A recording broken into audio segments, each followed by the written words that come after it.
Hello, and welcome to another episode of Boundless Body Radio. I'm your host, Casey Ruff, and today we have another amazing guest to reintroduce to you now. Shannon Davis is a returning guest on our show. Be sure to check out her recent appearance on episode 857 of Boundless Body Radio. Shannon Davis is a registered dietitian with 19 years of experience in metabolic health, specializing in the prevention and reversal of chronic diseases through evidence-based root cause approaches. Her diverse clinical background includes organ transplants, bariatrics, sports nutrition, nephrology, and pharmaceutical sales. As the founder of her own virtual preventative and metabolic health practice, Shannon empowers clients to overcome insulin resistance and achieve lasting health by moving beyond traditional calorie counting models. She integrates strategies such as low carbohydrate, ketogenic, and carnivore diets, intermittent fasting, nutraceutical support, and exercise to promote optimal metabolic function. Shannon serves on the founding board of the American Diabetes Society and is a coach for Dr. Ben Bickman's Insulin IQ program. Additionally, she is a practicing dietitian at Ona Health, working alongside renowned endocrinologist Dr. Mariella Glant.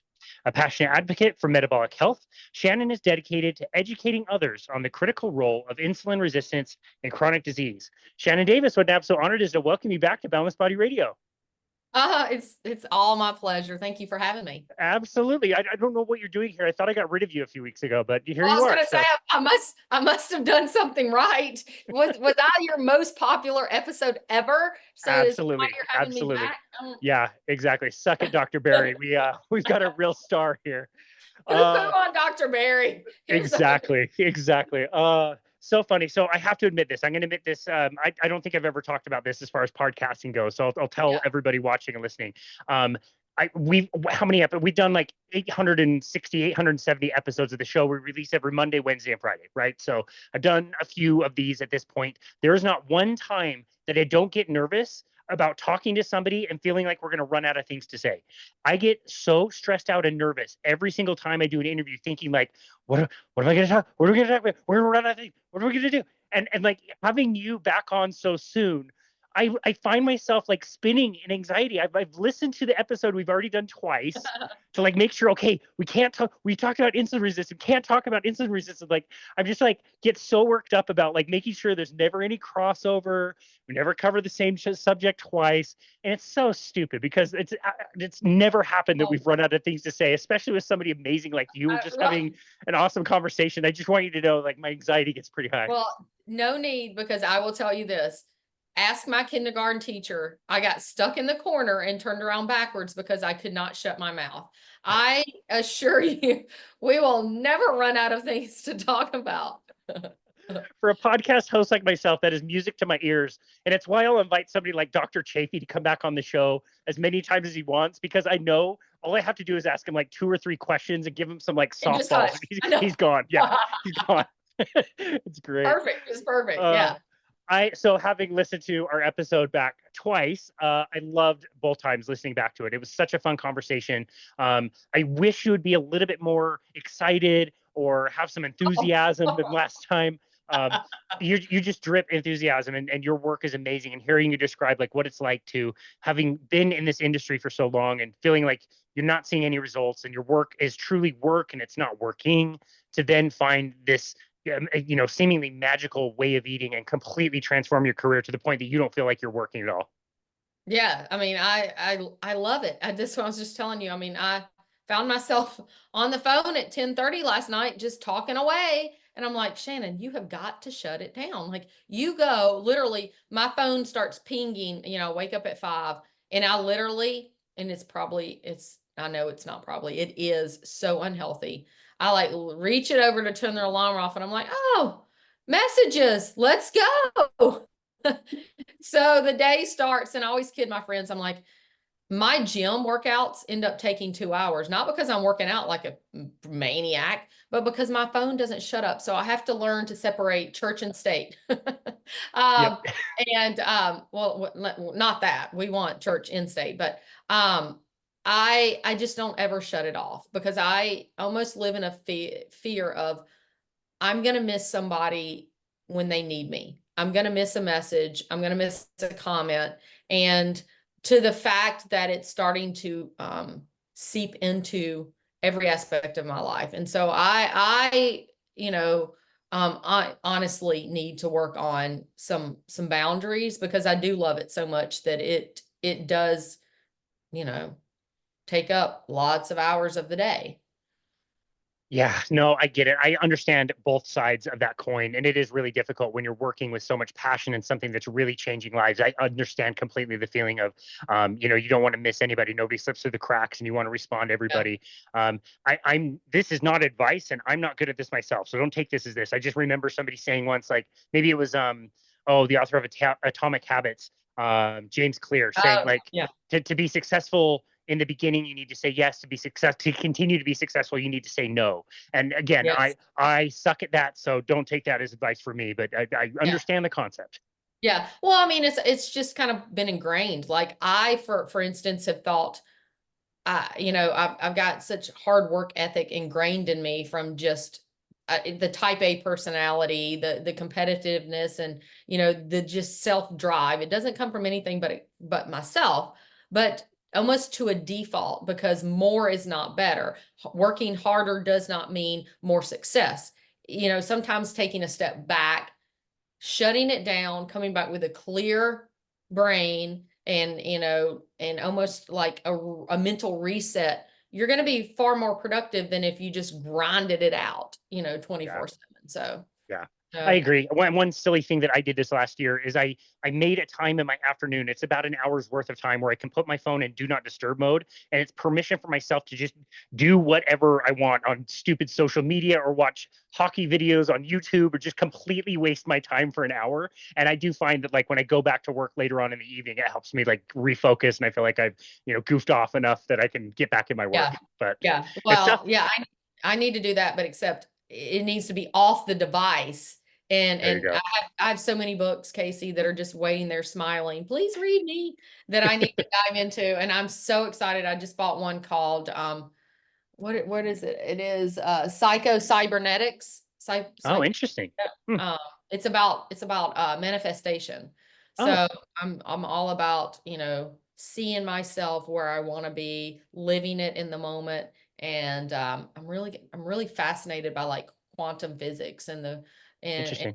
and all of that. So yeah, that's what I'm all Yeah, about. that's interesting. I'll put that on my list. It's optimistic that I would ever take the time to read. I know how good it is, but I just always want to be productive. So I'm always listening to audiobooks while I'm doing other things. But Yeah. it's amazing that you've got the stack of books, and I hope you get through them. And that one sounds fascinating. So I'll add that to the list. We finished our conversation last time, and there was plenty more I wanted to talk to you about. So I'm so glad that you made the time to come back on our show. You provided a lot of value for our audience, and I know they'll love to have you back on the show as well. You alluded to something last time. We didn't really go into detail, although I feel like we probably talked about each one of the topics anyway. But you have a system that you use with your people that I was really curious to get a little bit more detail around. It's a three-pillar kind of a system. I've heard you describe it. Is that true, first of all? And second of all, it is. What is it? What is the system? How do you use that?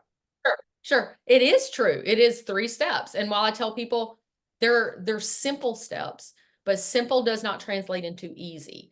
I mean, I don't know what the demographic of your population that you mostly work with, but I find that mine is, I would say, predominantly, late 50s, 60s, postmenopausal women or men that are just have worked themselves into the ground, putting everybody else first besides themselves. And so, you know, I only bring that up because the older we get, the harder it is to change habits because most of these have been ingrained in us from an early age, right? We just kind of did what our parents did. And so it is a 3-step system or 3-step protocol. And I'm sure 2 of these are something that you use in your coaching business and you probably yourself every day. And the first one is time restricted eating. And I am a huge fan of whether we call it intermittent fasting or time restricted eating. Everybody's kind of got their definition of what it is. And it means a lot of things to many things to different people. And so I just teach the principle of like a gut rest for 12 to 16 hours. Obviously, you can do way more than that based on your needs and kind of your goals. But I think personally that if everybody can go a minimum of 12 hours, everybody, anyone, even children can go 12 hours. Now, I don't think kids really need to intermittent fast, but letting your gut rest for 12 hours, most people do that without calling it a gut rest or a time restricted eat. They just kind of do it. By the time they go to bed, by the time they get up and get showered and get dressed and get moving, it is almost 12 hours. And so you start there, work your way up to 16 hours. And I'm a proponent of an insulin fast, meaning we just want to keep insulin low as possible for as long as possible to get ourselves resensitized, to start becoming metabolically flexible, where we're able to burn off our stored glycogen, all of that stored subcutaneous body fat, get into our visceral fat to become more metabolically healthy. And that requires not eating. It's the cheapest, it's the easiest form of reaching autophagy. And, I think there's a lot of controversy. We don't really know at what hour we flip into autophagy. I know you'll see people say 16 hours. You'll see people say 24 hours, 36 hours is the sweet spot. But I personally believe that if you can go 16 hours and then you can even exercise in a fasted state during that time, then you're going to tap into some of that autophagy, or for people that may not know what autophagy is self-cleaning, the cells cleaning out. You're getting rid of old cells that maybe don't function properly. Mitophagy is where your mitochondria are replenishing themselves. If you have a lot of loose skin, you're utilizing breaking down some of that loose skin for protein. So it's your growth hormones going up, BDNF, brain-derived neurotrophic factor, and your brain's turning on. There's so many good things happening if you can tap into that. And I don't know that you need to go very long. So if you can go 16 hours without eating. Now, when I encourage that, I'm not saying you can't have anything to drink. Water, sparkling water. I mean, I'm a big fan of sparkling water. I used to be a big fan of Sprite Zero. And so I've cut that out and replaced it with sparkling water. And if you want coffee, you can have coffee. I'm even okay, Casey, with if you want a little heavy cream or a little monk fruit or allulose or stevia in your coffee, if it keeps you from eating, let's go there. It's some people may see an insulin response, but the majority of people I don't think will. Again, it's individual basis.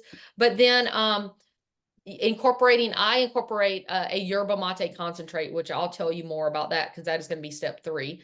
But number 1 again is doing like working up your way to a 12-hour or 16-hour fast, or meaning like just shut down after dinner and maybe don't eat until lunch the next day. But there are certain people that want to skip dinner, that maybe eat earlier in the day, that kind of fast through dinner.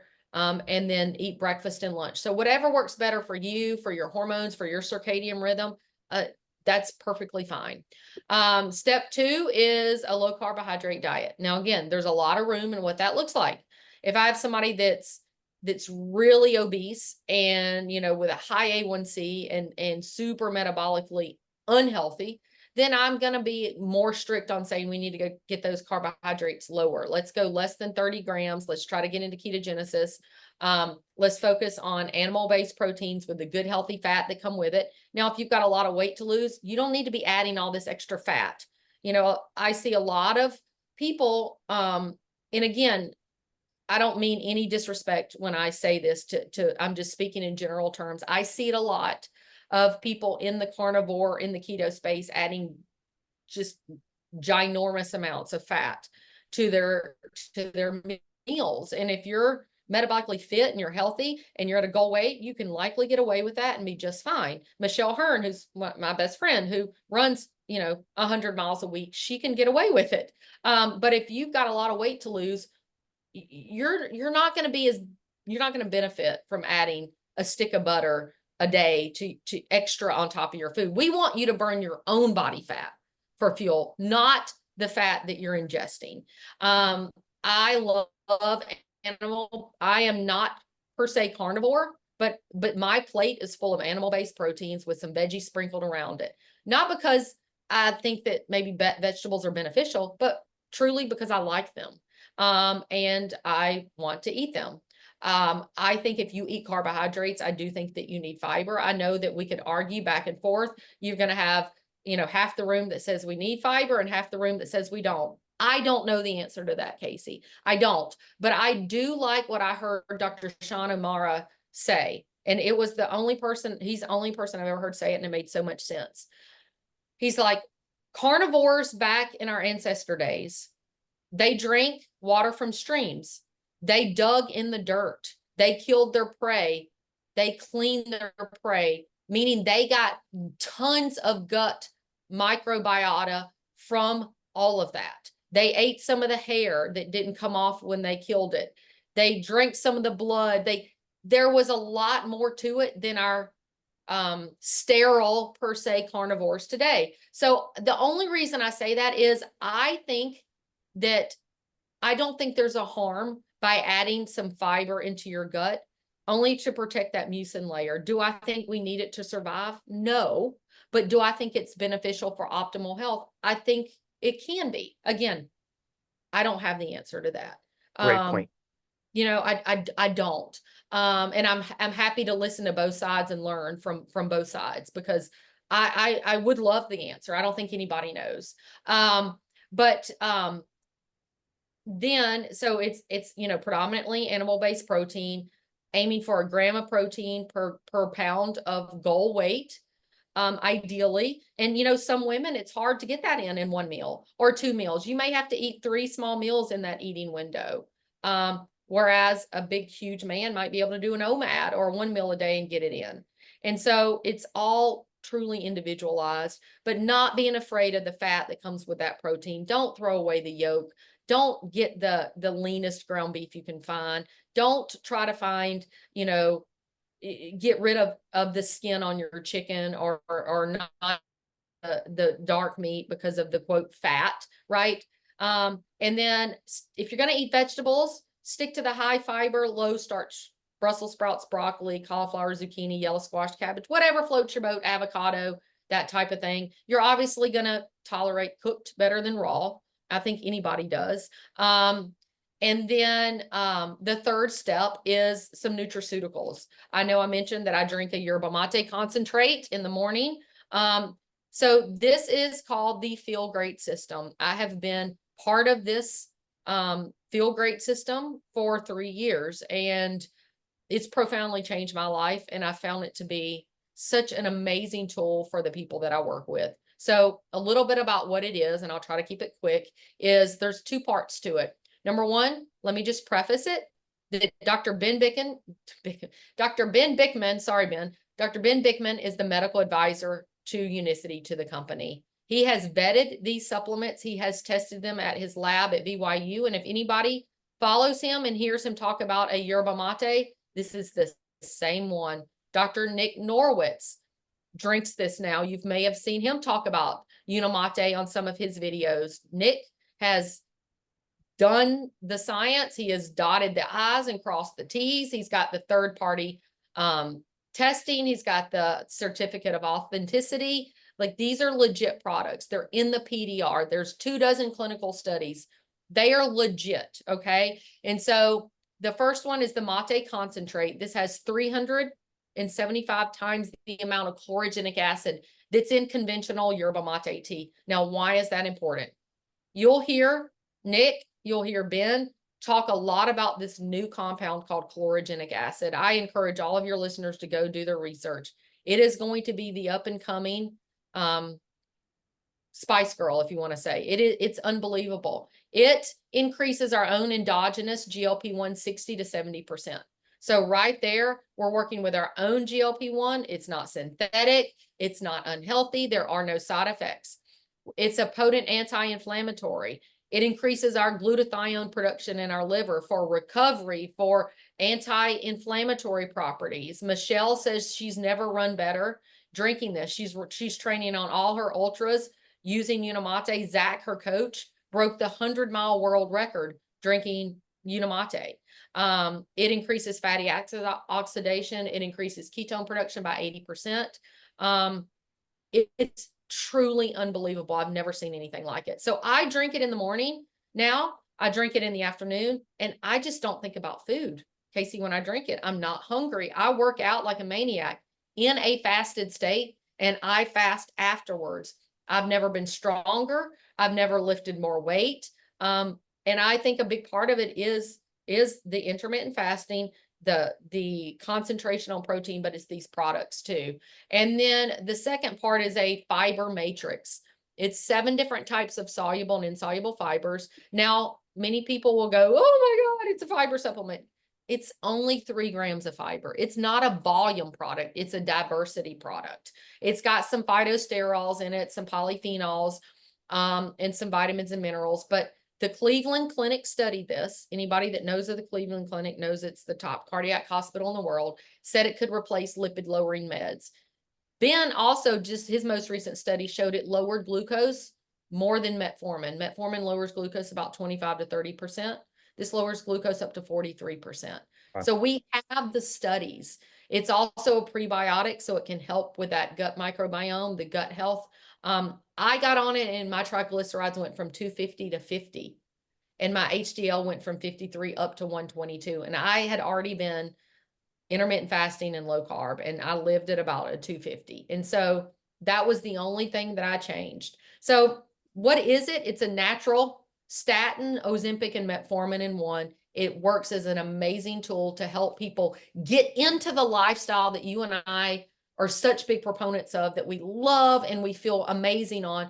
But Casey, so many people hear us and see us and have tried and aren't able to do it. So instead of somebody running out and getting on an Ozempic or a Wegovy or a Mounjaro, I would rather them get on a natural supplement that has no side effects. Children, pregnant women, nursing moms can take it. It's not going to harm you. And if you don't like it, you get your money back. It comes with a 100% money back guarantee. So it truly is a tool to help people get from where they are to where they want to be if they need help, if they need the food to shut off, the food noise, if they need some appetite suppression, they need a little help getting into ketosis. Because guys, exogenous ketones are not going to help you become metabolically flexible. They're going to give you energy and they're going to help with brain fog, but you want to burn your own ketones. You want to be able to tap into that when you need it and burn the sugar when you don't need it. And then for people that are struggling with diabetes, with glucose control, with high triglycerides, this is an amazing option. So those are the 3 steps: the time restricted eating, the low carbohydrate diet, whether that's keto, carnivore, ketovore, or just low carb, and then adding the supplement protocol in there. Got it. Thank you for sharing all of that. You said some of that stuff last time, so I'm going to have to go and cut it all out because there's crossover. No. It's so last time I told you that I had some of the Unicity product, the Mate. Yes. Did I say that right? Did you drink it? Yes. So I finally did. And I have to say, like, I did it right before a hockey game. I noticed a little bit of a benefit. I didn't notice like a massive benefit. Yeah. And this is where I need to remember exactly what you said, which is like, some people don't necessarily need the help. You had been doing fasted workouts for a long time. I have been doing fasted workouts for a long time. For whatever reason, it gave me a small bump. I wouldn't say it was like huge bump, but for you, it made a huge difference. And you got all the blood labs to go along with that. And all the things you're saying is like, maybe it's not for every single person, but that doesn't mean write it off and nobody should have it, because it is helping all these other people. And like the number one thing that people love about like Ozempic seems to be that the reduction in food noise. I hear that all the time, is like, this is the best thing about it. And, I'm glad you brought that up, because too, remember, this is a natural version. You're not going to feel like an Ozempic effect because it's not 5,000 times the amount. It's 70% increase in our own natural. So you're going to feel it, but it's not going to be like, like the sky cleared away and you're like, this is unbelievable. Now I will say that I do have some people, Casey, that do feel that. For sure, without a doubt. But then others say, absolutely, it shuts off the food noise. I feel it, maybe not to the extent of a pharmaceutical, because it's not. But here too, to what you said, is it's not just for that. The recovery, the muscle recovery, the anti-inflammatory benefits that you may not see right away are happening. Michelle Hearn is proof. Ask her about it. She'll tell you, she said, I've ran 8 ultras in my life, and never ever have I been able to sleep the night after the race because of all the caffeine, the stimulants, and because my body hurt so bad. I mean, if you run 8 hours straight, you're going to hurt. Come on. I don't care how fit you are. She said this was the first time ever in her life that she slept like a baby the night after her race. And she Wow. said, I truly believe it's because of the Unamate and the glutathione, the fatty acid oxidation, the way my body was able to recover. And I will tell you what, she went and ran the next day, I think. I mean, it's that profound. Yeah, that's fantastic. Okay, well, thank you for sharing all of that. I really appreciate that. I've talked to Michelle quite a few times about her experience using it, and she does really, really love it. Yeah, So I'm going to continue using it. And for anybody out there, what a low barrier of entry. You can always just try it. If it absolutely. doesn't make a huge deal, money back guarantee, like why Yeah. not? It's a very low barrier to entry when you're talking about, going on medications that people are saying are very, very difficult to get off of. And So, you know, for people that, yes. And for people, how many people take energy drinks before they go to the gym and work out? You're right, going to spend exactly. $7 on an energy drink full of synthetic caffeine, all these synthetic vitamins, and it's really just Kool-Aid with some caffeine sprinkled in. And for those of people that already have high blood pressure, that may have AFib, guys, you do not want to drink that. That is not healthy for you. This is $1.67, Casey, and it's not. I have so many people with AFib, and it actually lowers blood pressure. That's one of the side effects of chlorogenic acid. So I feel like it's a much safer option for people that are just addicted to energy drinks or pre-workouts too. Yeah, got it. Okay, awesome. Well, thank you for sharing all of that. I do have a question about pillar number one, and this is Okay. based on a recent experience that I had on my own podcast. I was hosting somebody, and he was explaining why it was so important to wake up and make sure that you have a 50-gram kind of bolus of carbohydrates in the morning when you wake up, because he goes to the gym. And I'm so non-confrontational. I should have said more, and I get criticism for not saying more when people are saying this, but I want Look, to I'm let him not talk. confrontational either. I'm with you. Okay, okay. So he goes to the gym, and he knows for sure that if he goes to the gym and he doesn't take on the carbohydrates, the body will run out of the carbohydrates and will have to catabolize muscle to be able to get through that particular workout. And he's really prioritizes muscle. It's really, really important. And I said, Yeah. boy, that's really interesting, because I also prioritize muscle, but I've been, one meal a day carnivore essentially for like 6 years. I always work out in the fasted state, and I have verified my body fat percentage, my muscle mass, all the time, consistently, for years and years and years, with all of my clients for years and years and years. DEXA, my InBody, Yeah. all the things. And I don't see it with anybody. I don't see it in myself. My muscle mass numbers are exactly the same. I don't see it in my clients. Their muscle mass numbers are better or exactly the same. They're not losing muscle. And he kind of like, that was the way that I pushed back on him. And he kind of like, well, I'm not really equipped to answer, blah, blah, blah. And I Yeah. didn't like push him further. But can you explain what was going on in my brain? Yeah. Yes. Okay. So you do. Look, I came from the bodybuilding world too, and they're really big on, and I'm speaking in general terms. So, and again, I mean this so respectfully to everybody, because that is how we learn, is to respectfully disagree with each other, right? In a nice way. And so many of the bodybuilding community. I mean, look at what's going on with the sugar diet. Well, we're not even going to go there, but Oh my goodness. I mean, that's a different mechanism, but um, we'll really prioritize carbohydrates, because carbohydrates elicit insulin. Insulin is a growth hormone. So they feel that if you elicit insulin, which is anti-catabolic, for those who don't know what that means it prohibits breakdown, but it's also a growth hormone. So it's preventing breakdown and it's encouraging growth. So if you eat carbs, you're going to elicit an insulin response. You're going to, I guess their mentality is you're going to grow muscle. Okay. Carbs do not really grow muscle. You cannot convert a carbohydrate into an amino acid. Amino acids grow muscles. Now, that's one part of it. The second part of it is, in a fasted state, you're in your body is going to protect protein breakdown. Protein, or muscle, is a very expensive area of real estate in your body. It is your body's going to fight to save that real estate. It's going to burn other things before it burns muscle. Burning muscle is a very expensive pathway. And so your body's not going to go there first. And every single human, I have 11% body fat. I'm super lean at this point right now. I just had a DEXA done, and to your defense, my muscle mass has gone up.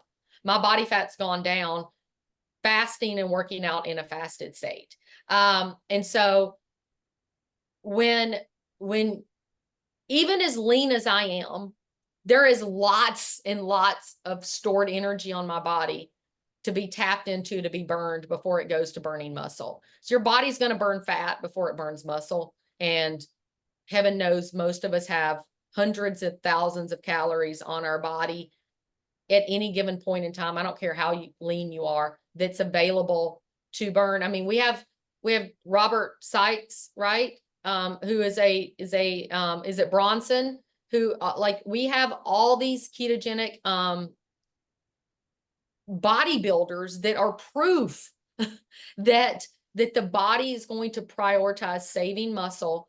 By the way, when you fast, what increases? Growth hormone. Like, your metabolic rate actually goes up. Growth hormone turns on to protect muscle. I mean, you can argue, you know, and I will say there are bodybuilders that are jacked as all get out, full of muscle and lean as stink. Whatever floats your boat. But for me, I can achieve those results or better working out in a fasted state. It not only is about muscle for me, there's a lot more to the picture. It's about mental health. It's about longevity. It's about keeping the inflammation down. It's about keeping my body metabolically flexible and being able to burn ketones. Somebody that burns carbs all the time isn't going to be able to be metabolically flexible and go in and out. Exactly.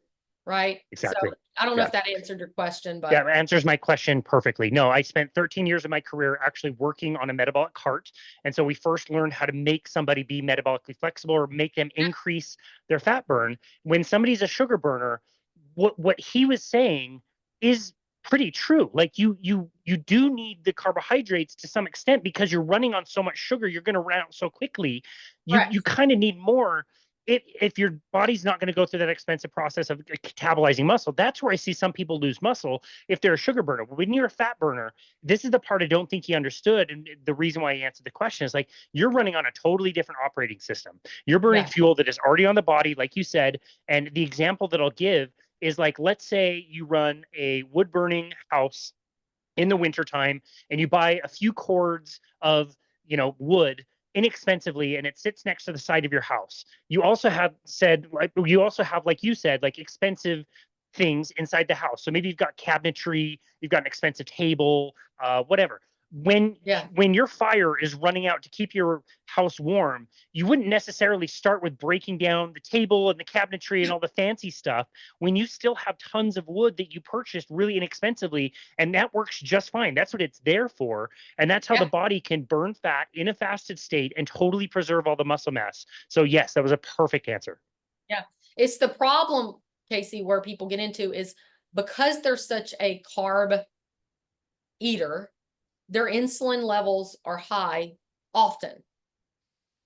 And in the presence of insulin, you can't burn your own stored fat or your own fuel. You can't tap into that with high insulin. And so they do become somewhat, I guess, catabolic if.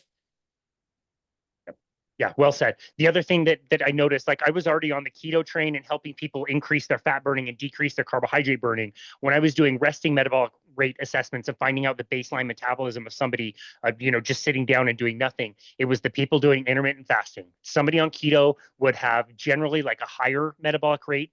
People that did intermittent fasting would have a higher metabolic rate by hundreds of calories. I saw it over and over and over again, and it broke my brain until I really understood Jason Fung and his work, and like, why does your metabolic rate go up in a fast, but it doesn't go up when you calorie restrict?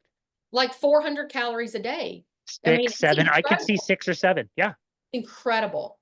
Yeah. One dude in particular, his metabolic rate should have been 2,000. It was 2,650 or something. He was seeing great results. And I'm like, wow, now you have to eat this many calories. And he's like, what do you want me to do? Like, go back to donuts and soda? I can't eat that many calories. And again, it wasn't until understanding Jason Fung and his work and why your metabolic rate increases in a fasted state that completely shifted my understanding. So yeah. It's just brainwashed. We've been so brainwashed to think that, oh my gosh, if you don't eat every 2 to 3 hours, your body's going to go into starvation mode. We would be extinct as human beings if that was the case. Yep, totally. Awesome. Well, thank you. I really appreciate that. I did want to talk to you about your work with one of my favorite humans on the planet, Dr. Mariella Glant. I don't think I've been able to run into her in person yet, but I absolutely love her work. We've hosted her 3 times. No, maybe I did meet her in person. I think I met her at Low Carb Denver once. She's amazing. I love Mariella. Can you tell us what kind of work you guys are doing together? Sure. So Dr. Mariella Glant is an amazing endocrinologist. She's one of the few that I call a describing endocrinologist. She is on the same page with us. I think she's more of a stickler than you and I on a ketogenic diet, on very strict ketogenic diet. And so she works with diabetics and mostly the underserved population like Medicaid, the very, very low income, and has started a clinic called OWNA, OWNA. And what we do is we reach out to clinics and offices and offer free coaching and counseling to their patients that are metabolically broken, diabetic, obese, high blood pressure, high cholesterol, the whole array of metabolic syndrome. And so like Michelle is as well, we're coaches for her. And so we get patients assigned to us. My patients are out of West Virginia and New York. And so a lot of them are Dr. Tony Hampton's patients. If you know who he is, he's an obesity I just got to hang out with him this weekend. Yeah, I was just hanging out with him. Yep. So I have many of his patients, and I have many of Dr. Mark Cucuzella. I always say his name wrong. His patients, who he's also big in our metabolic health space. You probably saw him this past weekend. And then Dr. Westman, I think we're even, I'm not sure if we have some of his patients or not, but what we do is we basically work with these patients one-on-one through an app, providing them coaching on teaching them how to reverse their diabetes through food, through fasting, through food, through a ketogenic, low carb, whether it's carnivore, keto diet, with means of what they have. They're not going to be able to go afford all the things that you and I afford to eat, but gosh, they can still do it. And so, I met with a patient today and it just like melts my heart. When I first met him last year, if his glucose went below 160, he felt symptomatic. He felt shaky. He felt clammy. He got a migraine. He's like, Shannon, I can't do it. I can't do it. I'm like, that is not normal. Your body is not used to having glucose that low, I say in quotes. And over the course of almost a year, he's off all meds. He had a glucose of 94 this morning, and he felt like $1 million. And he goes to the gym an hour and a half every other day, and he eats strictly keto. And it's amazing. It's amazing. And it's not expensive food, but he's learned if he's going to go eat a burger, he just eats the burger bun, the patty with cheese. And that's just one of many. And so we're just really showing these people, number one, that we care about them. Number two, that they have the power to change their life. Wow. And number three, that they don't have to be, quote, sick. That is not their identity. And if they can learn, the app provides them with lots of articles and tutorials and videos that they can watch. Just education and knowledge is power. And that's what we're trying to teach them. That's incredible. Okay, this is why it drives me absolutely bananas. When people say, I would do keto, it's just so expensive. I can't really afford to do it. Like, are you kidding me? I was just in San Diego. Everything's expensive. I didn't eat out once. I had burger patties and eggs every day. I was totally happy. It was absolutely delicious. I felt amazing the whole time. And there was like a few bucks a day, even where food is very, very, very expensive, a lot more expensive than it is around here. Tell us kind of what you're talking about as far as like the costs. What are these people spending a day? what are they focusing on as far as, Yeah. what are they purchasing? Like, how are they making this work? Right. So many of them they shop from a food pantry, or they go to the store like once a week, and the grocery stores are very limited in the types of foods, right? So we're teaching them how to use like a crock pot and buying a cheap chuck roast or a pork shoulder and let it cook for hours and it just melts. Eggs are super cheap. Now many of these people just buy regular eggs, Casey, and that is okay. Instead of the expensive salt, they might just use regular salt. Instead of electrolytes, we tell them to use soup broth, right? Chicken broth, canned tuna, sardines, right? Let's see, what else do we tell them? The rotisserie chicken, they can eat off of that. But it's truly, and the beautiful thing is most of the cheaper cuts are the fattier anyway. Buy chicken thighs, buy chicken legs, buy the whole chicken, right? Eat the skin. We're going to teach you how to cook with it. Don't spend the money on the expensive lean ground beef. Buy the 70/30, right? Don't worry about buying a tenderloin steak. Buy a chuck roast. Buy again, a pot roast, just anything that you can buy that's less expensive. We're going to teach you how to cook it, right? Don't buy, we stay away from like the sweeteners, the keto breads or the keto product. I mean, I'm even teaching them, look, if you want bread, you get some cottage cheese and you get some eggs. We're going to teach you how to make a wrap. If you want pizza, take that canned chicken in there and mix it with an egg, and we're going to make a chicken crust. And they're just amazed. Instead of a salad dressing, olive oil and lemon juice, right? Wow. Or oil and vinegar. I'm even teaching them drink 2 tablespoons of apple cider vinegar and water prior to every meal. And after you eat, we're going to walk 10 or 15 minutes. And they're amazed at what it does to their glucose. I mean, it's, because they log their glucose, they log their meals, and we communicate every day. Wow.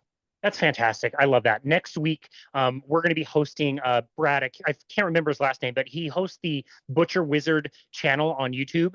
I've watched tons of his videos. Everybody in carnivore has probably seen him because he teaches you how to take the big like chuck roll, and then that's only like a few bucks a pound, and break it into its own chuck roast, and then you get all these steaks and all these other things. He's just starting a 30-day carnivore challenge himself, but he's one that like you can go to YouTube and watch his videos for free, and he'll teach you how to make this really, really inexpensive. That's part of his passion, and so I love that. I think it's wonderful to make this more accessible to everybody out there. And yeah, canned chicken, sardines, like is that the highest quality stuff you could get? I don't know. Maybe not. Maybe it's fine. Like, I don't know, but it will get you to your goals, and the results you guys are getting are absolutely wonderful. That's got to be just so encouraging to see every single day. I mean, so it's cool. incredible. We're talking about A1Cs of like 10 down to 6. I mean, we're off meds. I mean, that's one of the things that Dr. Mariella does when we get the patients enrolled, is we try to like at least half or cut off their meds, and say we're stopping your meds. So it's very, very important that you stick to this diet. It's very, very important that you log your glucose. They're amazed. Most of them come afraid to eat fat, afraid to use salt, afraid of high cholesterol. They've been ingrained to fear these things. And it's just, oh, I didn't know I could eat the 6 eggs. Are you sure? And it's knowledge is power. Knowledge is power. I love it. That's amazing. Okay, another thing I wanted to talk to you today, and I have to be very careful about saying it correctly, and also saying it correctly and then not finishing up with like a string of profanities at the end of it. The American Diabetes Society, my brain always wants to say something different. Tell us about the American Diabetes Society. We had Michelle on recently, and she told us about it as well, but tell us about the amazing work you're doing there as well. Oh, it's just amazing. So the American Diabetes Society is basically everything that's opposite of the American Diabetes Association. Our mission is to empower people to reverse their diabetes, to let them be known that it is a reversible condition. Okay. Type 2 diabetes is reversible through food and lifestyle changes. We have recipes, we have meal plans. Really, it's about, again, it's the pillars that I teach. It's the pillars that you teach. Fasting, keto, carnivore, ketovore, low carb, right? We even have a vegetarian diet in there for people that, because because of religious practices or whatnot wants to go, we want to honor them and show them that it's possible for them to do it as well. Now it's a little more challenging, but it's still doable. And so we really just want to teach people that this is a reversible condition, that you do not have to be on medication. But if you eat the American Diabetes Association diet of oatmeal with some orange juice, with some berries on top, or granola on your yogurt, you're going to stay diabetic. Eating carbohydrates for a diabetic is toxicity. A type 2 diabetic has carbohydrate toxicity. Our body is not able to process carbohydrates properly. So then, and Jason Fong says it so great. He goes, so if excess glucose is what's causing your diabetes, then just stop putting in glucose. I mean, can you make it any more simple? And so really that's what we're about, to just empower people, to show them that it is possible. They do have support. It's not just something that's made up. At this point, there are hundreds and hundreds and hundreds of clinical studies showing the efficacy of a ketogenic diet in many aspects of health, whether it's psychiatric, mental health, OCD, bipolar, eating disorders. Dr. Tro just published one, right, on binge eating disorder. I mean, it's powerful, guys. And it's also efficacious for reversing type 2 diabetes. And we just had our first event. We want to do live events in the future, but because we are a nonprofit, we're just getting started. Our funds are low. So if anybody is just feels passionate and led, you can donate to the American Diabetes Society. You can go there and there is a button to donate. But we had a 5-hour live stream. I got to be partnered with Ben. Amazing, right? Like, who doesn't want to be partnered up next to Ben Bickman for an hour? Michelle was with Dr. Tony and with Dr. Eric Westman. Temple Stewart got to be with Ken Berry.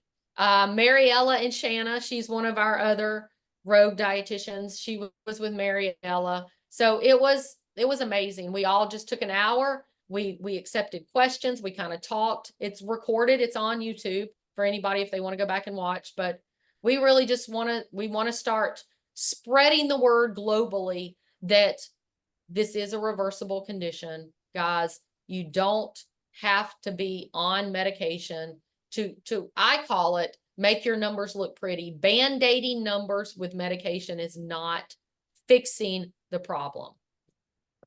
Wow, that's amazing. What a list of amazing people. And I'm assuming Shanna is Shanna Hassan, right? Yes, yes. Yeah, she's lovely. I haven't talked to her in a long time. I need to host her back on the show. I do have a proposal. I've got a great idea. This is actually modeled from another diabetes group to get funds. I know you should approach the food companies to get some funds so that you guys have the funds of the American Diabetes Society. Well, what do you think? You know what's we're not taking, we'll rip up any check coming from Big Food or Big Pharma. We're not taking it. We're not accepting anything to be bought and sold by that. Thank you. Thank you. Thank you. Thank you. Those recipes on the association side of things are so embarrassing. I was so proud when that dietitian from the American Diabetes Association came on. She did that video on Twitter, and I was so proud that it was not only all my low carb friends that just trashed her and reposted and everything. I literally was, my jaw dropped. I'm like, are you kidding me?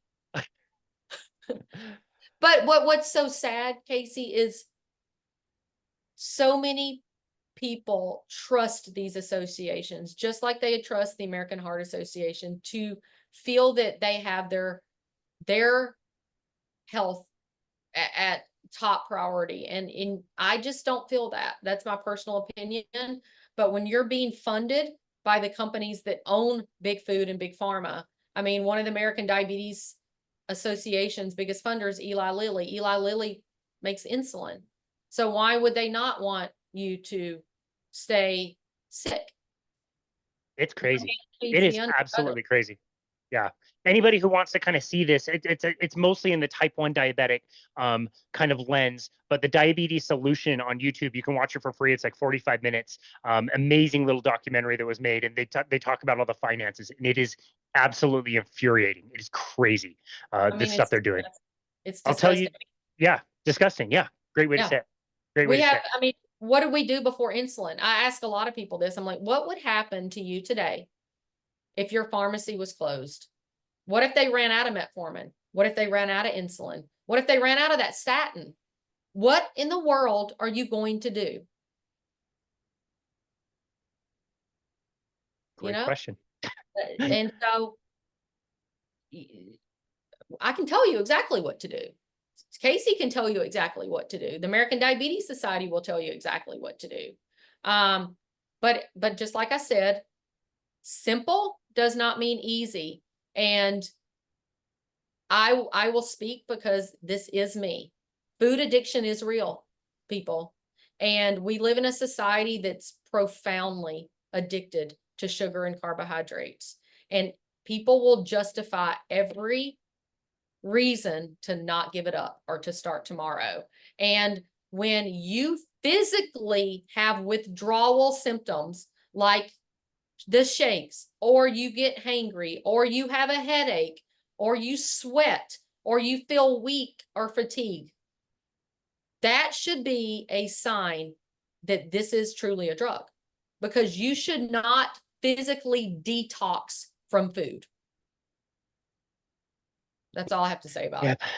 Well said. Well, thank you very much. I'll tell you what I told Michelle, that I'm hoping some people start to Google American diabetes and accidentally cross wires and go to your amazing site, the Yeah. society and not the association, and get actually the right advice. Because you're right, like the number of studies that come out on ketogenic diets, I've mentioned this several times, but Nicole Laurent taught me to go into Google Scholar and type in ketogenic, and it automatically like emails you whenever new one comes in. It's borderline. It's cool, but like within weeks, I was so annoyed. It's like, what again? Like there's more. Like I couldn't believe it's another list of like 5 that just can't. I don't have time to go through all these. It's crazy how much of that comes out. So yeah, I really appreciate that. And I wanted to leave time for you to talk about a conference that's coming up. I believe you said in November. Is that right? Yes, thank you for reminding me. So guys, any of you that are passionate about the metabolic space and love learning, like I don't pretend I know everything. I don't know it all. I am like I'm a sponge. I like to learn. And so Unicity is having a conference in November in Orlando, November 8th. Okay. If we have any competitive people out there, November 7th, we're hosting a true Spartan race, that every bit of the money is going to the American Diabetes Society. So we're doing that on the 7th, right, to raise money for the American Diabetes Society. The 8th is a conference. Now listen who you're going to get to mingle with. You can ask questions. Hopefully you'll get to meet them. Dr. Ben Bickman, of course. Dr. Nina Teicholz. I always say her name wrong, Teicholz. Dr. Mindy Peltz. Okay. Dr. Jason Fung. Dr. Jamie Seaman, who's an OBGYN. She's just fit as all get out. All right, hold on. We call him the fittest doc. Dr. Nick, I can't say his last name, Nobweezy. Dr. Nick, I'm so sorry if I butchered your name. Dr. Paul Mason, who is an expert in glycation. He is actually Ben's mentor. And then Dr. Carlos Jaramillo. Again, Dr. Carlos, I'm sorry if I butchered that. But guys, you're going to be in the building with all of these people, and they're going to just teach you all about metabolic health. If you want to come, I can leave Casey with a link for a ticket. I don't think that you'll go wrong, but if you live in that area, please come. I'd love to meet you. I'll do my best to introduce you to these amazing folks. Oh, Cynthia Thurlow. I can't believe I forgot Dr. Cynthia Thurlow. She's going to be there too. She's awesome. So yeah, she's amazing. Yeah. Wow, what a cool event. It's cool about the Spartan. This is actually like a Spartan sanctioned kind of a thing. It's a Spartan, yeah. If y'all want to join my team, the best team, we're called Metabolic Warriors. We're going to go out in the first group. You know, my thought is let's get the course before it's destroyed. Yep. And while it's cool. So if you want to be on a winning team, Metabolic Warriors, we're going to give you, you'll have a t-shirt. We're going to go kick some butt and we're going to go raise some money for the American Diabetes Society. Wow, you even have a strategy all ready to go. You're Oh, prepared. we've got it. We've got it. Yeah. I did Yeah. one Spartan race in my life, and I did it largely unprepared, but I was very, fat based at that time and got through everything no problem. But I took the 30 burpee penalties on like 5 different exercises that you needed like upper body strength for, which I just like, I'm a little too bottom heavy for all of that. So doing 150 burpees, let me tell you, was, it was a lot. It's humbling. I, It's humbling. I pray that I don't have to do that many burpees. I'm sure I will. But being in CrossFit, we do a lot of burpees. So I feel like my burpee endurance is better than the last Spartan I did. And so I don't know. But I'm so super competitive, like I can't let my friends beat me, Casey. there you go. I can't have it. Well, I hope you don't have to test your burpee endurance in this event. I The mean, other thing that was tricky, I remember I failed, was the spear yeah. throw. Yes. Yeah. That takes some technique. You got to practice that before, and I didn't get a chance to practice it at all. Well, that's probably going to be a burpee one for me. I can go on and just tell you, There you go. that Shannon's just not the most coordinated. Look, I'm gonna give it my best, but probably not gonna happen. But the other things, I been working on my pull-ups. I got to get the rope climbs down, but You'll do great. Yeah, you'll do great. Come do it with us. Michelle, It sounds like a lot of fun. Megan Hempel, I don't know if you know her. Shanna's coming. Oh, cool. Yeah, and I bet Ben's gonna run it with us too. I'm sure he will. I'm sure he'll kill everybody. That's amazing. Can you believe it? We didn't even run out of things to talk about today. See, we can still keep going. I mean, I told you. We can keep going. Never worry about that with me on here. I still will every time, but I really, really appreciate reconnecting with you. Again, just like last time, like I said earlier, you provided a lot of value for our listeners and did again today. So I really, really appreciate that. Really enjoyed chatting with you. Tell people where they can go to find you and connect with you and your work. Thank you. Thank you so much, Casey. Well, guys, I got kicked off of TikTok again, so I'm done. They've shut down 2 accounts, so I'm no longer there. Oh my gosh. My Facebook page is probably where you'll find me most. I'm very, very active on there. I will send that to Casey. I'm on Instagram. I'm trying really hard to grow Instagram. They don't love me like they love you. And then I'm on LinkedIn. So I do post a little on X, but I guess predominantly, if we go in order, Facebook, Instagram, LinkedIn, X. Excellent. We will post all of those in the show notes so people can find that and help you grow your accounts before they all get shut down as well. I'm just telling the truth, folks. Don't beat me up. Yeah, seriously. You've taken a lot of punches over the years. I'm the messenger. You've definitely been the whipping boy when it comes to that kind of thing over the years. So again, Shanna, it's such a great conversation. I've really, really enjoyed it. Thank you so very much for taking the time to be on our show again today. I'm sure our paths will cross again, and we'll have to have you back on in the future, maybe after the conference to hear how everything went. I love it. Absolutely. Thank you for having me. Yeah, of course. Such a pleasure to have you as well. And this has been another episode of Boundless Body Radio.